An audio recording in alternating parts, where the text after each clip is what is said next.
Hello and welcome to another episode of Latitude. I'm Maruf Raza, and our big story this week is Pakistan's historic transition from one civilian government to another as the country goes to the polls.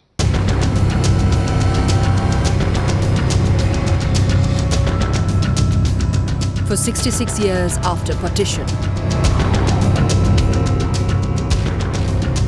they struggled to make a democratically elected government last a full term. And as these voters came out to exercise their mandate this time, Pakistan created history, paving the way for the first democratic transition between two governments in the country. After several weeks of politicians crisscrossing the country, plastering every spare billboard and lamppost with posters bearing their faces, the people of Pakistan have finally voted. But despite large voter turnouts in these historic elections, the election campaigning was marred by violence and terror threats, which claimed the lives of many. While the outgoing PPP government clung on to power for 5 years, their rule was a tale of horrifying failures which have virtually brought the country to the brink of financial and administrative collapse. Democracy in Pakistan clearly came with a price.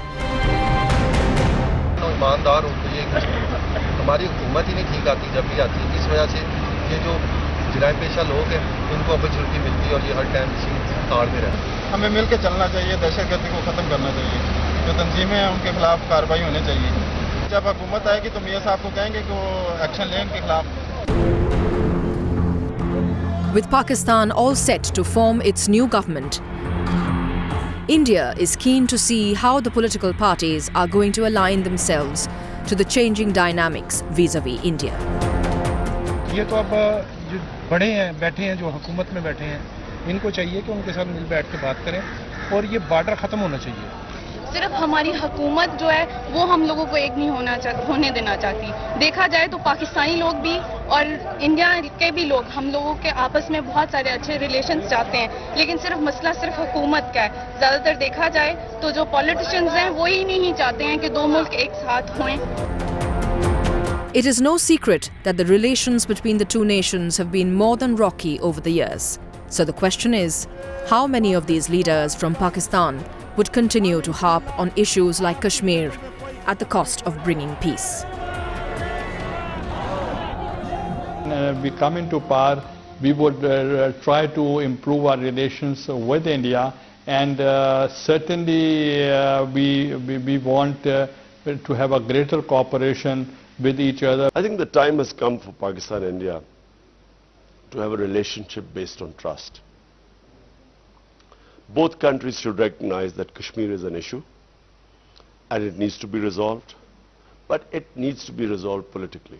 आइंदा और भी ज़्यादा कोशिश होगी कि पाकिस्तान और हिंदुस्तान के ताल्लुकात जो हैं मजबूत हों. While it was interesting to see most of the parties want better relations with India, the bigger worry is, would elements like these allow the two nations to move forward?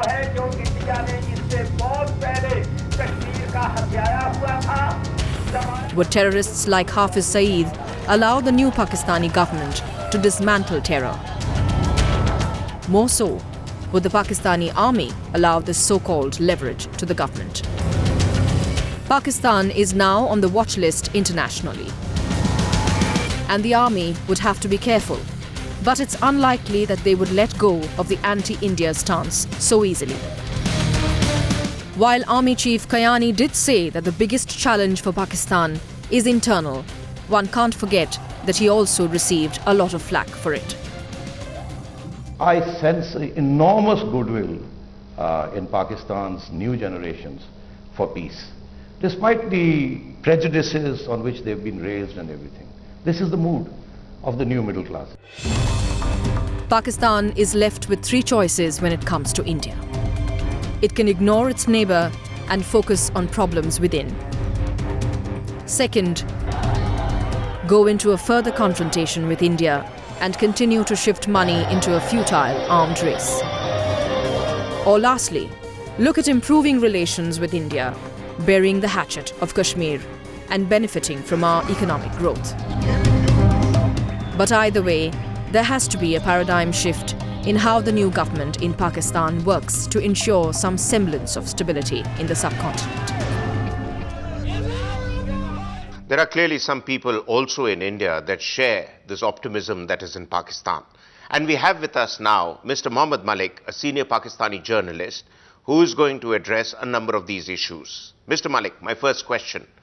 While all major political parties in Pakistan have expressed a desire for good relations with India, is this sentiment also echoed by the people of Pakistan? Yeah, you might be surprised. India bashing is no longer very popular in Pakistan, barring the extreme right-wing religious parties. As for all the political mainstream parties are concerned, whether it's Pakistan People's Party, Pakistan Muslim League Nawaz, Awami National Party, Tehreek-e-Insaf, MQM, these are the parties that are mainstream and really matter. All of them have a very prudent and pragmatic pro-India policy, and they're talking about good relations. Mr. Malik, you mentioned that in Pakistan, barring aside the right-wing parties, everyone wants good relations with India. But it's the right-wing parties that is of concern to us for two reasons. One is that they seem to enjoy a lot of popular support amongst the people in the grassroots level. And the second is that anti-Indianism is at the heart of their entire agenda. No, Mahfouz, you have to differentiate between noise and popularity. Yes, they make a lot of noise which is disproportionate to their popularity with the people. If they were popular, you would find them dominating the parliaments, whether they are provincial legislatures or the National Assembly. They don't exist there. And the second thing where Indians don't understand something is that Kashmir, for you, might be on a different angle. They paint Kashmir as an issue of Muslim persecution at the hands of a Hindu majority government. So that's why when they talk about Kashmir, you hear a lot of sympathy for that, because with a lot of people it is more than a human rights issue, it's more than a political issue, it's more like an issue of a Hindu majority persecuting Muslims like that. So that is a selling point for them. But when it comes to policy making, when it comes to sort of having I would say, dominating the popular mind, they don't exist. They are very noisy and they're using all the negative tactics. How the military establishment will view betterment of ties with India, particularly in the light of the military itself having stated that the Pakistan army should now focus inwards to deal with the threats within, and not so much as just the threat of India. I think it's so unfortunate that when the military mind on Pakistan's side has started talking about a more balanced, proactive relationship with India, I see a hardening of stances in the Indian military establishment. I see much more hawkism happening there. In Pakistan, we see a clear, definite paradigm shift in thinking. When it comes to Afghanistan, there was a time we used to hear about the military strategic step talking about a friendly Kabul. Even that lexicon has changed. They talk about a stable, peaceful Afghanistan, not necessarily a friendly Afghanistan, which is a big shift in which they realize that it's a sovereign country, and if it's peaceful and stable, it will automatically have a lot of common things.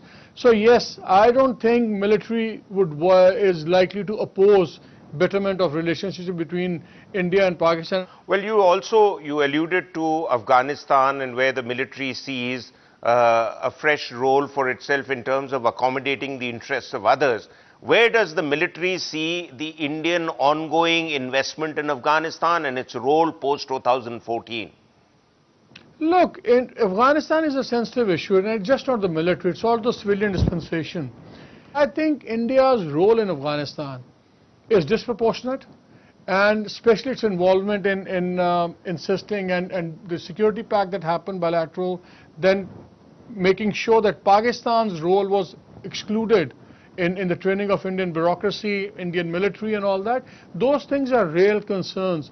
One of the first and the biggest projects that India financed in Afghanistan was for damming the Kabul water. Now, Pakistan has serious water disputes with India, and we have a lot of legitimate apprehensions and concerns. Now, Kabul water is also very important for us. And when people see that one of the first things that India does in Afghanistan is to dam that water coming to Pakistan, so the water fares enhance. So India has not taken, frankly, any measures in Afghanistan which would placate any fears or apprehensions. People in New Delhi argue that there is a lot of sentiment in Afghanistan in favor of India, not just among certain Pushtun elements, but even amongst Tajiks and Uzbeks. So therefore, India is only responding to that sentiment, whatever the other interests and allegations. We don't have a problem. Mahfouz, Pakistan does not have any problem with Afghans having any pro-sentiments for any country, whether it's India, whether it's Azerbaijan, whether it's the US, it doesn't matter. We are only concerned about anybody fomenting anti-Pakistan sentiments over there. If Afghanistan has good relations with India, perfect. If they do massive trade with India, that trade will pass through Pakistan. We benefit from it. We do not get hurt by good relations between Afghanistan and India. We only don't want India to foment bad relations between Pakistan and Afghanistan. So these are two different things. Well, thank you, Mr. Malik. Clearly, the big question even now to many of us in India is, where will the Pakistan Army stand on Indo-Pak relations once the elections are done and a new government is in place?